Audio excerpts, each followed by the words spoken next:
1284 সালে আজকের দিনে কিংবদন্তি হ্যামিল্টনের বংশীবাদক 130 জন শিশুকে নিয়ে হারিয়ে যান। 1483 সালে আজকের দিনে রাজা তৃতীয় রিচার্ড ইংল্যান্ডের রাজা হন।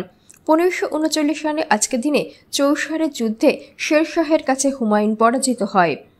1819 সালে আজকের দিনে বাইসাইকেলের পেটেন্ট করা হয়। 1830 সালে আজকের দিনে রাজা চতুর্থ উইলিয়ামের ব্রিটিশ সিংহাসনে আরোহণ। 1842 সালে আজকের দিনে ইংরেজ সৈন্য চীনের সাংহাই বন্দর অধিকার করে। 1847 সালে আজকের দিনে লাইবেরিয়া স্বাধীনতা ঘোষণা করে। 1848 সালে আজকের দিনে আমেরিকায় খাদ্য আইন চালু হয়। 1894 সালে আজকের দিনে কার্ল বেঞ্চ গ্যাসোলিন চালিত গাড়ির পেটেন্ট পান।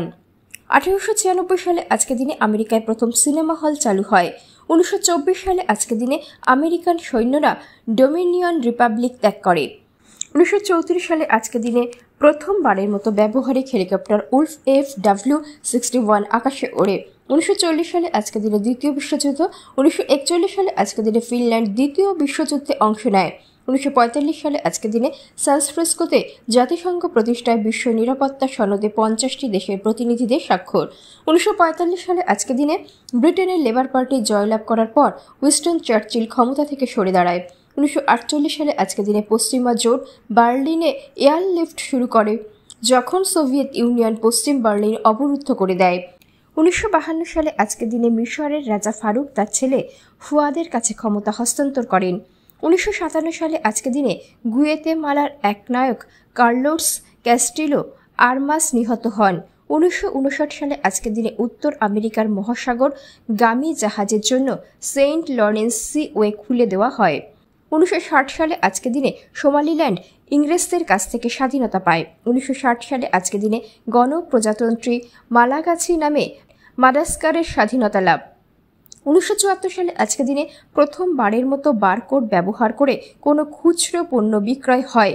পণ্যটি ছিল চিবানোর গাম। 1976 সালে আজকের দিনে CN টাওয়ার, যেটি তৎকালীন পৃথিবীর উচ্চতম ভবন, খুলে দেওয়া হয়। 1977 সালে আজকের দিনে এলভিস প্রিসলি শেষ কনসার্ট করেন। 1978 সালে আজকের দিনে উইনিপেগের উদ্দেশ্যে যাত্রা করা এয়ার কানাডা ফ্লাইট 189 বিধ্বস্ত হয়। 1978 সালে আজকের দিনে দক্ষিণ ইয়েমেনে সামরিক অভ্যুত্থান ঘটে। 1979 সালে আজকের দিনে কিংবদন্তির মুক্তিযোদ্ধা মোহাম্মদ আলী অবসর গ্রহণ করে। 1991 সালে আজকের দিনে রবীন্দ্রনাথ ঠাকুরের প্রায় 400 পৃষ্ঠার পাণ্ডুলিপি লন্ডনের নিলামে উঠলে 26,600 পাউন্ড দামে তা কিনে নেয়।